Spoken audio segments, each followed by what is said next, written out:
Hey, so welcome. Welcome to our show here tonight. Welcome to We'll Sing and We'll Shout. Always a lot to sing and shout about. I am your host, Steve Hansen. We're here on a Thursday night, and we have my sister Cheryl on with us, and we have her oldest son, Christopher. Give us a wave there, Chris. There we go. Hello. So Chris are you in San Jose, or where are you actually at? I'm in San Jose. I'm an hour southeast of San Francisco. Okay, beautiful. And of course, Cheryl, we have in Dublin, Ohio. Um, so Cheryl, today, I actually just got off the Stairmaster. I say ride the Stairmaster. You don't really ride a Stairmaster. You climb a Stairmaster. Right. So I just got done climbing the Stairmaster for 21 minutes, and that went really well. Like I'm feeling really good about that. So I got up this morning with an overwhelming amount of work to do. I mean, I just looked at my list of stuff, and it's like, Oh, I hate man, those days. I'd already written in my journal, and I did some reading, so I kind of got my morning started off right. And it was just like, I just didn't feel like attacking my list. So it's like, you know what? I think I'm going to go to the rec center, some good exercise, get the blood moving. And I hadn't been to the rec center since Monday. So, this feels like the right thing to do. So I go over there and play basketball for quite a while, just shooting around. And then I go up and lift weights. And I was lifting more weight than I ever have before. And Nice. it's not just the weight itself, but the way that you're lifting it and the number of reps you feel comfortable doing and all that. Like, wow, I am really getting strong, Right. which is neat. But here's the thing. My goal is to dunk the basketball by age 60. I'm 5'9". I'm white. It doesn't really matter how strong I get. I'm trying to get off the ground. Right. And these, if my goal is to move big rocks, then this is working out really well. I'm right on target. But I'm not trying to become a rock mover. I want to become a better basketball player, and that means I got to get off the ground. So in order to get off the ground, I've got to lose weight, not just get stronger. Right. And I'm stuck here at 185 pounds ish, and I just can't seem to bring this down. And my goal is to do this by September 4th, and it's now June 4th. So I'm going to have some amazing summer here in order to reach this goal.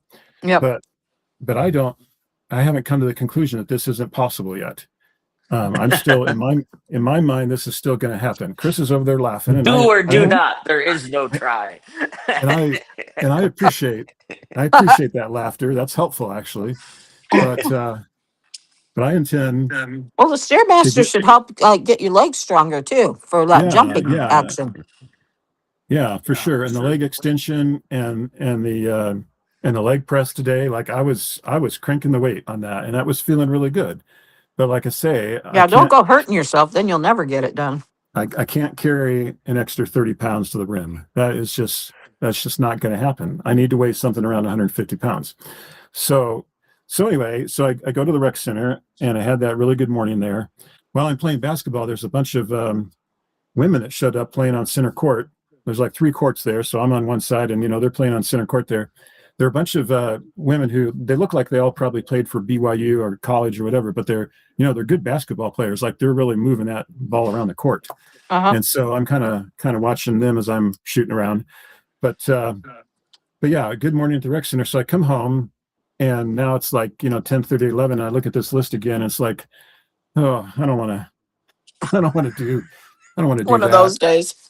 I think I'll go to the temple. So, when you got an overwhelming amount of work to do, one of the best things you can do is, go to the temple. So I went over to the brand new Linden Temple. What an amazing temple. What a beautiful temple. I think it's my new favorite temple. And so I went over there and did a session for this James McCutcheon. And I think James That sounds familiar. That's Grandma James side. is up the Lutz line. Yeah. And I think a McCutcheon served in the Civil War. I'll look this up while you guys start talking and stuff here in a minute, and then we'll give you a report. But I did his endowment. I don't know what it is about that endowment James room. McCutcheon, that was part of the reason Uncle Jimmy was named James. Quite possibly, for sure. I don't know what it is about that endowment room, but when you sit down in there, that is the easiest place to fall asleep on earth. I don't know. I don't know what is going on there, but when you sit down there, like I'm fighting a battle, and it's like the deepest kind of sleep too. It's just like, you're so deep into it. Um, Well, it's because it's now, relaxing in there. now let me just say, I fought the battle, and I never really completely fell asleep, but I was on the edge there a number of times. Christopher Um, knows what we're talking about. You went to the temple, right, Chris? Yeah. Yeah. James Norton McCutcheon. So this James I'm talking about was born in 1815, and he was born in Northern Ireland, Nice. and so that was. But yeah, the McCutcheons, grandma's mother was a McCutcheon, Right. Phyllis Orrin McCutcheon, and it goes to James Norton, who I think, yeah, he's the one who was a captain in the Civil War. Wow. And then it goes on back from there. So pretty cool stuff. Okay, so her her dad, I'm sorry, our grandma's grandfather, James Norton McCutcheon, this was actually his uncle. Okay. Um, no, I'm sorry, I'm screwing that up. I'm getting that all screwed up. Let's not worry about that right now. Uh, so yeah, great. So I had a great day there at the temple. Got home and never really got anything done today. Well, that's But good. but I got some great exercise and I had a great experience in the temple. And so even though I didn't get anything done, I'm feeling great. So Well, you look nice in your blue shirt. I like that. yeah, I didn't get to hit the shower here, so I kind of got that going on. But Kind of matches your uh, wall. yeah, there you go. Hmm. Um, all right, so that's my little physical update. I know everybody's excited about that. Chris, do you have a physical update for us? What's going on over there in San Jose? No, nothing much. Nothing much. Started my job at Apple. It's fun, All right. but Chris has to besides walk that, everywhere because he doesn't have a yeah, car. So there is Yeah. that. yeah. I like actually. I actually very much enjoying the pedestrian lifestyle. I live at a spot that's like a mile and a half to 2 miles from a lot of interesting things in a lot of different directions. So I just, Yeah. I'm guaranteed 3+ miles of walking a day just by virtue of existing here. So it's Excellent. cool. Excellent. Yeah. Yeah, it's like So mental and physical health is just built into my daily routine now. yeah. So we So usually just get maybe three or four, sometimes five or six people live. I think I've had as many 10 people live before, but I'll see as many as 300 to 500 people on the replay. yeah, And yeah. That's what. the Yeah, thing that I I'm don't familiar know, with social media stuff. I used to do these recordings on yeah, YouTube the for thing my I don't job know is actually. how many of those 300 to 500 actually are watching the whole thing, or they just kind of scrolling past it. Right. But nonetheless, we're gonna think that we're on our way to 1 million here and beyond. Let's Um, go. with this amazing show. But Chris, why don't you introduce yourself a little bit, introduce the topic, and then when you're ready, we'll flip over to that little 2 minute video that you wanted to share. Yeah. Chris McMeeking here. The oldest of, is it 100 yet? How many cousins do I have? Two Oh, plus it's what? like probably 55 to 60 by now. 55 to 60. All right. So the oldest of 62 cousins. Hi, everybody. The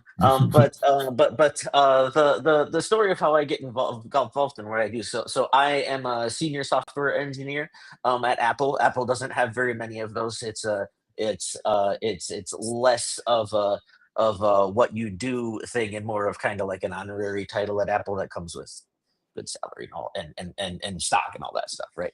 But I got there by virtue of inventing a portion of the Apple accessibility ecosystem as part of my senior design project at the University of Michigan. And mom actually, or a young girl that Cheryl worked with, was an inspiration for that. And so actually, as far as storytelling goes, a mom is the beginning of that story. So go ahead, mom. All right. Well, this would have been, what year would this have been, Chris? 2004, 2005 ish. I'm Because I graduated in '06, so it was before oh that. six. You graduated in '06 from high school though, so then you're in Yeah, college by this point. So I'm yeah, thinking and it's then I like, had a year where I went and did solar car. yeah, I So think this would this be was like 2010. 2010. Yeah. Yep, you are So correct. the fall of 2010, I started working at a bridal store in Albion, Michigan, because I'm a costumer and a seamstress, and they wanted to hire me to work on the bridal gowns. And so, big old bridal store in Albion, Michigan. It actually was in the Masonic Temple there in Albion. They had sold it to these people and they turned it into a bridal store. And the third floor of that place had the coolest theater. I loved it up there, but it was more like a store room. They didn't really use it for bridal stuff. But I used to like going up there and seeing the theater. So these people that owned this bridal store happened to have a daughter that was quadriplegic. And as they got to know me, they thought maybe I could help with her. So they would have me go over, and this girl she was college age. She was probably 23, somewhere in there when I watched her. Um, and she had been a normal child until she got to junior high, and then something happened and her muscles started to deteriorate, and I don't know if it was an illness or what, but she ended up in a wheelchair. And I think her arms worked a little bit, but her legs She did had not work. she had pretty good motor control in her right arm. She had pretty terrible motor control everywhere else. Yeah. So I used to have to lift her on and off the toilet, and I used to have to help her with all of her needs. I used to have to feed her and everything, but she had a great mind, and she was really a neat girl, and she knew a lot about the technical computer kind of stuff. Hmm. So I had Christopher come over because she needed to be able to use the computer system without having to rely on another person. She wanted to Well, be able to text her friends and do that kind of stuff without having to, like, when I was there, I had to do her texting for her, and she wanted to be able to do it herself so she could have privacy, which totally made sense to me. So I mm, had Christopher come over and talk to her about what he might be able to do to help her out. And that's kind of where this accessibility thing started. So, yeah. So basically, what I found out when I went and talked to her was that there were no good options for her. One of the problems, so around the time there was a technology called Dragon Naturally Speaking, which would attempt to recognize your voice, and kind of like Siri and Google Gemini and all those things today, right? We can talk to computers now, but in 2010, talking to computers was a very novel thing that only a few people were working with. And because of how young the technology was at the time, to recognize voice, and how her speech was not, it wasn't good. Like you could understand her and you didn't really struggle to understand her, but she couldn't do that kind of enunciation type of dictation that speech recognition software of the time required. So she was really up shit creek without a paddle. And so I went to U of M. I spent my first couple of years there, learning what engineering and stuff was about. But we came along to this senior design course. So everybody at U of M, every engineer who graduates has to do a major design project. Like two semesters worth of your schooling is working on this project that's actually meant for people and carrying it through to technical communication and documenting and stuff. And so for that class, what I did was I got up and I pitched the idea. So right around this time, Android and iOS were becoming a thing. So hold the idea of having a big screen on a phone that you hold and that has internet all day and all that stuff. That was really new at the time, right? And so what happened was I pitched the idea of an operating system for people with disabilities, like a version of Android or something that goes with it. And the teacher in that class was really really smart, and he brought in the grading process of these projects, he brought in people from other disciplines. And that semester, the people who happened to be there for those disciplines was somebody from the Center for Entrepreneurship, and somebody from Mott Children's Hospital. And they all loved the idea of this. And so we started working on it. And long story short, the technology that I ended up creating for my senior design project ended up getting incorporated into the base Android and iOS ecosystems. So Steve, so picture, you're stuck in a wheelchair. You have, maybe you can move your arm, but you can't use your fingers, right? You can use your fingers maybe to grip a joystick, but you can't use your fingers to type. They just don't work, right? Maybe you got to clench or something, right? And that's the kind of person this is intended for. Apple ended up featuring our technology in their kind of feel good accessibility commercial. And Steve, go ahead and play this. But the young woman in this ad, her name is Sadie, is very, very similar to the girl that mom took care of, because Alex. Alex has very similar limitations. And she's featured using the software that I created in college. So Steve, go ahead and maximize that and hit play. Well, okay, so I'm hitting the play button. It appears that I have a screenshot here, but I don't actually have a, let me see here. Here, you want me to? I can send you the link real quick. Or well, you don't have a way to do it on your end, huh? Like all I have right here is just, apparently is all I have is a screenshot. So I'm sending you the right link. Just a second. How Yes. do I send it? How do I send you a chat? Should I send it? I'll send it to Facebook. I'm sending. no, actually, can you just email it to me? Yeah.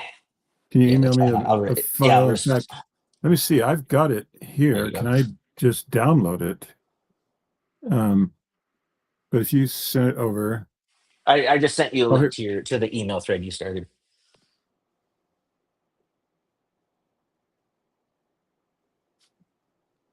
okay. I think I'm going to be able to pull this off here.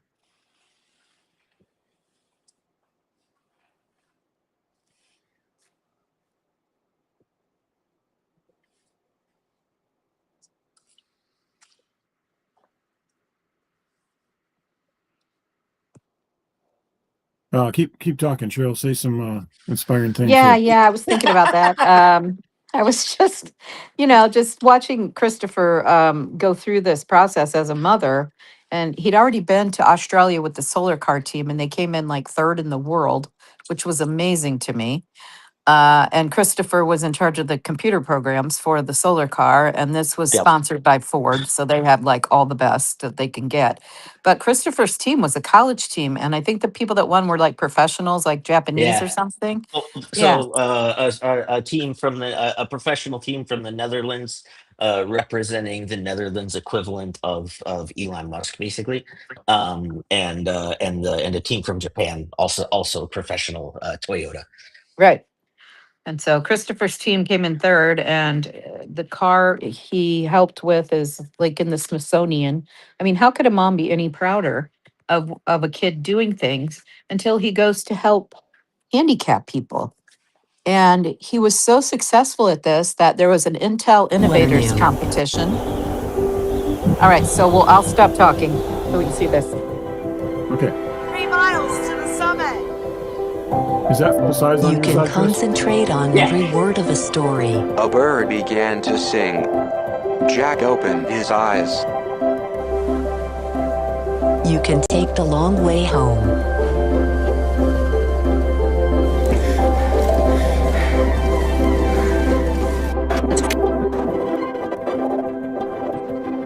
Or edit a film like this one.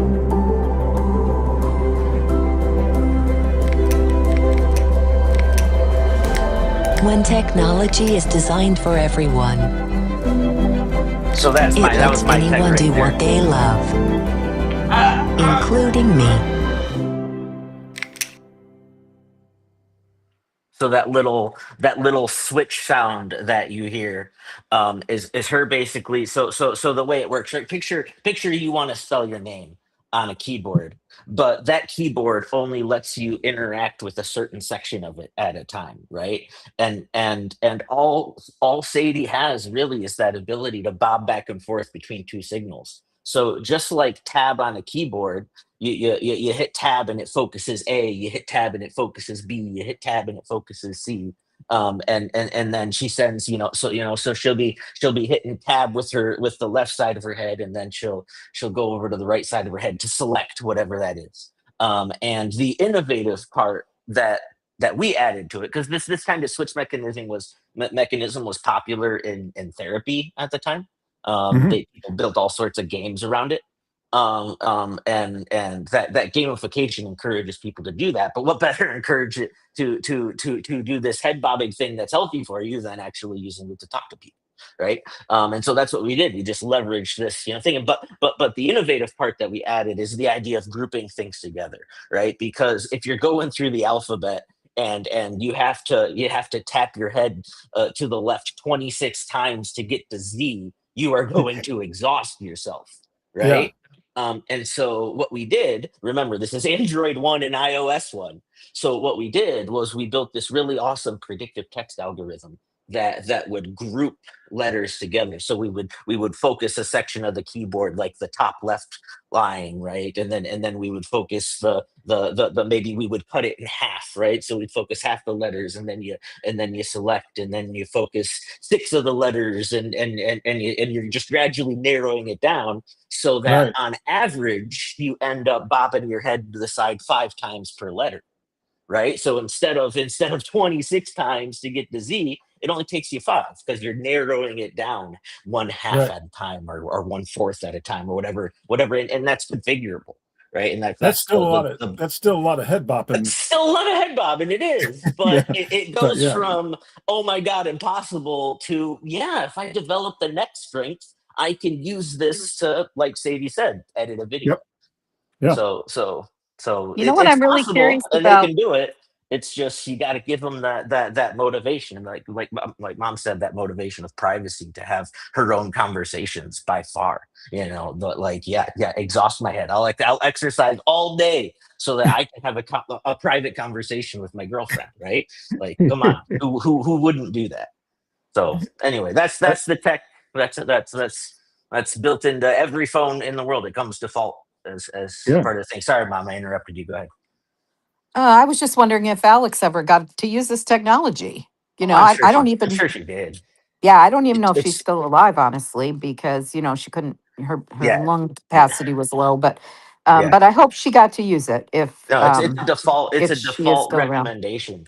The Yeah. Android version actually is the default recommendation of therapists. It's your insurance covers those devices now. All right. So Chris, I was telling this story about this competition that Chris entered. yeah. It was on Facebook and it was called Intel Innovators. And Christopher said, Mom, you should watch this. I'm going to be one of 10. I think it's one of 10 There's was 10 people doing chosen presenting. Yep. to present their idea for, and some people, I don't even remember the oddball ideas that were out there, they but Well, and they had 2 prizes. They had one prize was was designated by a panel of, like, the judges. CEO from Intel and the CEO from blah blah blah blah blah. And then the other one was, because it was a social network competition. The other 50,000 was by the person in the whole competition that, like, contributed the most overall likes and comments and So things. all the So Facebook people got to vote on it, and then there was yeah. a panel of judges. So the Facebook people were going to award 50,000, and then a panel of judges was going to award 50,000, and this could have easily Yep. gone to 2 different people. But Yep. Christopher won them both. He gave his presentation, and it was like a 15-minute presentation, and I watched it, and it was great. Talked about his assistive scanning keyboard, is what it was called at the time. And danged if he didn't win $100,000 for that 15-minute presentation. I mean, I've That always is been pretty good at cool. I'm I've sitting always there been as a good mom just at going, talking out my ass. I'm like, is this my kid? I mean, is this even possible? And and then he got a trip to Spain to get this really cool award. and he got to meet a whole bunch of neat people over there. And he was honored with this beautiful trophy for doing this work for handicapped people. And he's made that his career choice is to go forward and keep doing this. So, I actually wrote a book. Go ahead. I'm published now. Just a book on mobile accessibility. But it's actually a book that 12 people contributed to, and Yeah. the 11 people that were contributing their own sections all said, "Hey, call Chris so he can do the mobile part." It was cool. Yeah. Like that they thought of me and called me. That was awesome. Like I like working at Apple, but that was really cool. Yeah. So just, looking at it from a mom's point of view, and Chris is my eldest child, and Chris has always been brilliant. I mean, he was valedictorian of his class, and when the newspaper guy asked him about it, he said, "Oh yeah, I've been expecting it." He just made the rest of his classmates sound so stupid. I read this in the newspaper. I'm autistic, all right? They come up, they ask me questions, I answer them. So I read this in the Homer Index, and I thought, and that's what I thought. I'm like, I don't know. I've known this was coming. What are you talking to me about? I said to Christopher, "Surely you didn't word it that way." And he goes, "Oh yeah, that's exactly what I said, Mom." Exactly what I said. He basically made his classmates sound like a bunch of morons. Oh The my thing gosh. is, they weren't. We had like 50 people in our top 10 because of how they calculated it. They did like that. It was the top 10 GPAs, not the top Chris 10 had, people. there were 7 valedictorians that year. So 5. It wasn't that bad. All right, I Two thought it was 7. salutatorians. It was 5 valedictorians and 2 salutatorians. And 2 You had to salutatorians. listen to Okay. 7 speeches. Okay, That's where 7 7 was speeches. coming Okay, from. yeah. Yeah. Right. I know Anthony Um, Francisco was one of the salutatorians, right? Yeah. So there were 5 people with a 4.0. And 3 of them were named Chris. Yeah, Chris, and Kristen. That's right. Yep. And then there were 2 people that just had 1B, and then after that, like they bloomed. Like I said, we had like 50 people in our top 10 because my grade was really smart. So. Yeah. So anyway, proud of my boy. Well, just remember, Cheryl, he's actually my oldest nephew. So Well, that's true. I think we know where it primarily comes from. Where most of the brains come from? Yeah. Yeah, okay. So I think we know. Well, that is really cool, Chris. I knew some of that, Thank but you. I didn't know very much. And I think it's really neat that Apple has this huge respect for the early role that you played in this, and said, "Hey, Yeah, they called me. We want this guy on board. He's the originator of this." Yeah. So, Yeah. When I got the call, because I didn't send them my application. I didn't even know there was a position available. They just called me and were like, "Come work with us, please." And I was like, "Yeah, that sounds fun." And the thing is, like you can because I worked at CVS for a long time, and I was a consultant for a good 5-10 years of that, as well. And I've worked with a lot of accessibility teams where because it's often a litigious thing. Teams are often motivated to do this because the company has been sued, and they're forced to listen, and it's a very confrontational environment. Whereas at Apple, I have people who are anxious to listen to what I have to say because they know of all the work that I've done, and they've been watching me blog forever, and they're like, "Oh my god, I can't wait to work with this person," and so my message latches on very quickly, and I'm able to do a lot really quick. So I'm very much enjoying it. Chris, I did a website for Denison Hydraulics back in 1995. It was one of the very first industrial websites on the web, Yeah. hard-coded Did you use HTML. WordPress or what? Like, how did you build it? I'm just no hard-code HTML. Just raw HTML. That's Just raw wild. HTML, and one of the very first industrial websites on the web. When am I getting my call from Apple? When are they going to call me up and say, "Steve, we saw the work you did back in '95. We got this $500,000 a year salary job we want to slide you into. Can you stay there in Provo and take this new position?" Can you talk to somebody out there about that and see if I you will talk to somebody on the web team. Yeah, let them I'll mention know that. that I was, early on and I deserve some So consideration. some credit Yeah. and an interview. I mean, the web would not be where it's at today if I hadn't jumped in there and put Dennis and hydraulics on the No, web. not even close. So a I little got a funny for you a little boys. respect here. When I talk, my there's a C, and then the little circle around the C gets bigger when I talk, like it moves. Can you Yeah. see Uh that? huh. Oh yeah. Yes. Well, just about a minute ago, I let a fart and my C moved. Yeah. Well, I was about to say it depends on how much air you're blowing out is how big the circle gets. So Well, it was like way under my blanket and everything. And as soon as I let that fart, that C got bigger, and I'm like, "Holy crap! That thing heard my fart." Oh, yeah. Well, thanks. Thanks for I gotta sharing sign that. off. I got a buddy downtown that wants to grab a drink and watch. It's either hockey or basketball. I don't remember, but one of All the right, finals is All right. playing Hey, tonight. Chris, So this was fun. We'll catch you another time, okay? yeah, love you bye, guys. Chris. Have fun with your See y'all around. friend. Bye, ma. Bye. Yeah. Bye-bye. Well, hey, so that was a lot of fun, huh? Um, Yeah, that is really neat stuff that he did and that he got into for sure. yeah, Um, amazing, just amazing. yeah. Uh, when he went off to Spain to that, I can't even remember what the heck the competition was called or the awards, but he ended up having dinner in a kind of a smallish restaurant with Okay. Steve Jobs and Bill Gates. Were both there together. I mean, those two men hate each other. But I said to Christopher the one time, I'm assuming he's in some giant banquet hall and they're way at the front and he's way at the back and he can't even see them, when he Right. said that those Right. two were there and he saw them. And he said, "Oh no, there were like 10 of us in the room." And then those two guys. I was like, "Holy crap." So you like actually really met them. And he was Right. like, "Oh yeah, totally."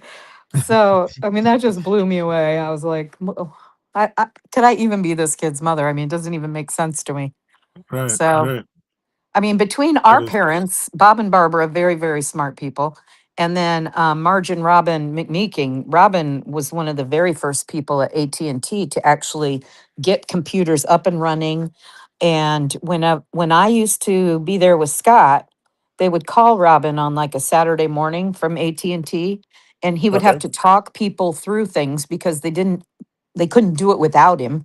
And sometimes he'd end up having to go in even though he usually only worked Monday through Friday. Sometimes he'd have to go in on the weekend because they just couldn't do it without him. So You just this is hit the control alt delete. Just hit that 3 times yes, and magical things happen. I but learned that's that a when long time everybody ago. had a landline and AT&T was a big deal. And so Robin was one of the first, and he did take us to his work one time, and the computers were just ginormous. Right. They were whole Sure. rooms. The rooms were just huge with these huge computers in them. Now it's all kind of so much smaller. But yeah, I mean that's the brainiac. And when Christopher was 5 or 6, Robin taught him to play chess because Robin used to go to these chess competitions and stuff. And Christopher, when he would be like 8 years old, the missionaries would come over and go, "Yeah, I want to play chess with you." And Chris would beat them when he Right. was just a kid. And the missionaries would be so embarrassed that they couldn't beat this 8-year-old at chess. Right. Yeah. But that's the kind of brain that kid had right from the start. I mean, absolutely amazing. So I So, was looking at this McCutcheon line, and let me just tell you that Grandma's grandfather, James Norton McCutcheon, was a captain or some kind of position in the Civil War. Um, I don't know whether it's for Ohio or Pennsylvania, but one of those. I think it was Ohio. And then his grandfather, Hugh McCutcheon, was was born in Ireland and died in Ireland. So it was his dad, Grandma's great there's not a scene grandfather, out there. William You need it. McCutcheon, who came over from Ireland and died in Pittsburgh, Pennsylvania. And when did he come? What year? Well, I don't have that information. I just Ah, have a birth in Ireland, Down County, Ireland, or County Down, Ireland, and then a death in Pittsburgh, Pennsylvania. But if you follow this McCutcheon line back, it will go back all the way to 1460, Colin Campbell McCutcheon, who at some point, let's see, at some point this flipped over to Scotland, and they Mhm. went from Ireland to Scotland. But this guy was born in Argyllshire, Scotland, in 1460, and so that when Dad went over there as an exchange student, he went back to some roots Yeah. uh, through his No wonder he mother, loves Scotland so much. which is pretty cool. When I So got my DNA results back, I did have some Irish ancestry, a lot of Scottish, probably about oh, 75% Scottish, but some Irish. And I was laughing because I had 2% French ancestry, and I said, "Oh, I'm embarrassed about that." so you did this DNA test and you were 75% Scottish? Yeah, Wow. Now, yeah. how much might mine differ from yours? Well, it should be the same, I would think. Yeah, I mean, would it differ at all? I mean, I I don't, I don't don't think I so. don't think so. So I'm 75% Scottish, huh? Yeah, well, I know it was 75% at least from the British Isles. Okay. But a lot of big chunk of that was Scottish. And then we had some Danish, obviously, Yeah. a little bit of German, because that was what, Clara Jane Zimmerman, I think that's German. And also, our Danish relatives were kind of on that German border, right? Yeah, yes, they were. Yep. Yeah. So, In some fact, Danish, some German, and then 2% French, which totally made me laugh. Um, I'm like 2%. Where the heck did that come from? But although recently I think we were discussing something and you talked about a French ancestor or something, and I was like, well, that must be that 2% French. right. But or maybe that was a discussion I had with Martin. But I was just laughing about where that came from. But um, anyway, I think I sent you those DNA results because we should be the same. So I don't recall seeing that. If you happen to run across it again, flip it out. Flip it yeah, back over to me. Did you catch my live last night about the trip to see Spencer W. Kimball, no. where we rode up with the Hoys to the Cleveland Coliseum? Oh yeah, I remember that. That was cool. Also, you didn't catch my live. I just wondered Uh-uh. if you remembered anything about that experience that I hadn't shared in there that you thought would be insightful. But if you didn't catch it, you wouldn't know what I shared. So catch that sometime if you can, and then let's see if you remember anything different. But the one Okay. thing I do remember, Cheryl, is the water pump on the Gold Buick went out, and I think they parked it up at Jolly Lanes, and that was the last trip the Gold Buick ever made. Like Oh, they how they sad. decided not to fix the water pump because there was enough other issues that they felt like it was time to let it go. And of course, Yeah, that's when we got the little orange VW Rabbit. right. So, but So that was Cunningham is also Scottish. So if you think we've got Scottish on Grandma oh, Hanson's side, and then you're Cunningham is right. Scottish, You're and then right I about think that. Ursula Louise Hammett, I think that's partially Irish. I think there's some Irish there. Let me go chase that down and see what's going on there. Ursula Louise. But you're right about the Cunningham thing. That explains why we have so much of that Yeah. in us. Yep. Um, the Hammett line doesn't go back that far. The Hammett line doesn't leave the United States. George Hammett was born in Virginia in 1784 and died in Perry, Ohio, 1863.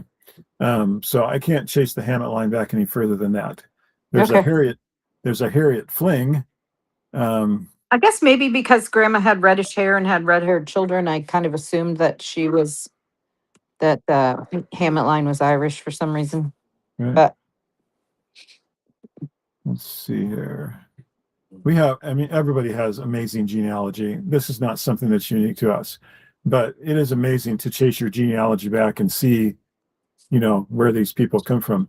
In fact, right. here's some temple work that needs to be done. There's George W. Hammett needs to have his spouse sealed. So I'm going to click on that and I'll go get that taken care of here sometime. Nice. And then William Riley Hammett. The other thing that amazes me is when I click on and I see how many kids, like one of these McCutcheons, they had 10 kids. Uh-huh. Like that is so amazing. Like who would have 10 kids? Just a moron. Yeah. Here's something that is interesting Or a Mormon. this shows that Barry's temple work has not been done. Uncle Barry? And Uncle Barry, and I suppose that he died in 2015. Um, I permission from a close relative. I'm going to consider myself a close relative, don't you think? Yes, for sure. I give you Um, permission. okay, Cheryl, give me permission. Yep. Is this no child's parent, child's sibling? Because I Let's think see. Charles and Louise have their temple work's been done, right? Right. Didn't Barry have a daughter? Yes, Amy. Amy. What do you know? You probably don't know anything about Amy, huh? Well, she's still alive somewhere. That's about all I Yeah. know. I mean, Oh, let's Aunt see. June, I think Aunt June might still be alive, Barry's Oh, wife. okay. She was my Facebook friend for a long time. Sibling. Let's see. Either a sibling can give me permission. Well, might have to call Aunt Tanya or Uncle Warren. I wonder if I'll send a note to Warren here. Warren watches these lives quite often. Warren, I need a note from you that will give me permission to do Barry's temple work. Not sure how you're feeling about that one, but yeah, send me a little Facebook note so I've got some documentation and give me permission to do Barry's temple work. We'll see how that works out. Mother's temple work was reinstated. Yeah. I took care of that. Yeah. So it's a pretty amazing thing what our parents got us involved in. And even though I know they, had a testimony show, I don't think it really scratched the surface of what all this really means and how meaningful and impactful it all is. And I'm sure Mom has a much better understanding of that now. But Right. but yeah, it's pretty amazing to go to the temple and understand. And when I first started going to the temple, maybe I had on a scale of 1 to 10, maybe I had a 1 or a 2 understanding. Yeah. I think I'm kind of like up into the 4 or 5 range now. Well, every But time you go, you get more out of it. That's for sure. There's so much there, and it's such a blessing to go to the temple and to understand more about the purpose of your life and who you are and what's coming next, and just really, really amazing stuff. I got to Cleveland, go Ohio. for a Holocaust victim. Very neat. Where did you go for that? Well, when Scott was there teaching at Provo High School and we lived in Springville, which was 94, 95. My friend Carrie was a teacher at BYU, and she asked me to assistant direct a play with her. That was one of their main stage plays at BYU that year. It was called Playing for Time. And it's a true story about a women's orchestra that played in Auschwitz. And the play revolves around the women who were in the orchestra and also some of the guards and stuff and how they treated these women. And because these women had some sort of musical talent, they were put aside when they got there. They weren't sent to the showers. And they had this women's orchestra, and they played for all the top brass that would come in, of course they were not liked by the other um, prisoners because they got more food and they got special treatment. They got to live in nice housing where there weren't a lot of lice and stuff. So they were treated much differently. And so they were really hated by the rest of the female prisoners. But anyway, it's just a really cool story. And so I got to assistant direct this and got to know. And I read, because of this play, I read quite a few books on Auschwitz. And I read from a man's point of view and from a woman's point of view. And the stories just match up almost identical. I know a lot of people say, oh, that never happened, and all that kind of garbage. But so as part of this, our group from BYU decided to go to the temple for Holocaust victims. And at the time, you could do that. And so they passed out names, and I went in the temple for some lady, I don't remember her name, but I have never, since I went through for myself the first time, I have never felt like I was seeing it through someone else's eyes. And it was so weird. It was almost that lady was inhabiting my body for that couple hours that I was in the temple. And it was one of the neatest experiences I've ever had. And I just really felt like she was accepting all of the stuff that I was doing for her. So that was a really special thing. And then somehow the Israelis and the Jewish people asked us not to do that anymore because we were getting the names from the concentration camps. So it was actually an Auschwitz survivor, or maybe she died in Auschwitz, and that was the name I got. So, but they've asked us not to take names from them and do them anymore. So now, I think that was quite a long time ago. They asked us to stop doing it. So I was one of the last people that got to go through for like an Auschwitz camp member. But Okay. it was a really neat experience. So that's all I can say about it. Hey, let me. So I was going to talk. I was going to say something about the Cleveland, Ohio Temple open house here. That is really. It's not a big temple, obviously, but it's a really. It's a really beautiful temple. Yeah, I saw some of And the pictures you had posted with the stained glass windows in the cupola thing. yeah, yeah, isn't that neat? Yeah. So listen to this here. So Grandma Louise Hammett, her grandfather, she came from a family of four. There were four children. Her mom was Minnie Ethel Rainsburg. Her mom died in 1920. You probably knew that, but her mom died when she was 9 years old. So sort of like Grandma Hanson. Did you know that Grandma Louise lost her mom at 9 years old? Nope, didn't know that. Um, okay, so but her great grandfather, or well, her grandfather was William Riley Hammett, and her grandmother was Mary Molly Wyrick. Those Now, folks see, had that 11 sounds Irish to me. those folks had 11 children, Wow. and they go back through Logan, Ohio, and then Columbiana, Ohio, and on back from there. But on the Hammett side, her great great grandparents Samuel Hammett and Mary Jane Ford were married in 1850 in Perry, Ohio. If you chase that Ford line back, that Ford line goes all the way back through Maryland, uh, through a James Ford in Maryland to a Thomas Ford who was born in 1629, came over here and died in Maryland in 1688. So on the Ford That's line, amazing. I mean, you think that's before America was even America. We were still a British colony. yeah. So this is Grandma's great grandma who was a Ford, and that Ford line goes all the way back to the very beginnings of people showing up here in the country. So, That's incredible. I and mean, you those think that what those people would have been up against just showing up in America. Here we oh are, let's yeah, see if we can find something to eat. I mean, but just trying to build a structure to live in and try to avoid the Indians. And I mean, I can't even imagine what it would have been like. It would have been yeah, but terrifying. but this family had 11 kids. Here's one that looks like I'm not even going to count these. It's like 12 or 13. These are these Ford families as you go back to generations. Wow, this one looks like 14. There are 14, maybe 15 kids in this family here. It's These incredible. Fords, they could reproduce. Yeah, they're Um, populating America. They got to populate a whole there's country. there's nine. So there's a number on here's another family of 10. There was like five generations a row where of these Fords where they were having up and Samuel Hammett and Mary Jane Ford had 11 kids. Wow. And they had an Adelaide. They had an That's Adelaide, cool. they had an Adelaide May Hammett. So yeah, just amazing. Amazing.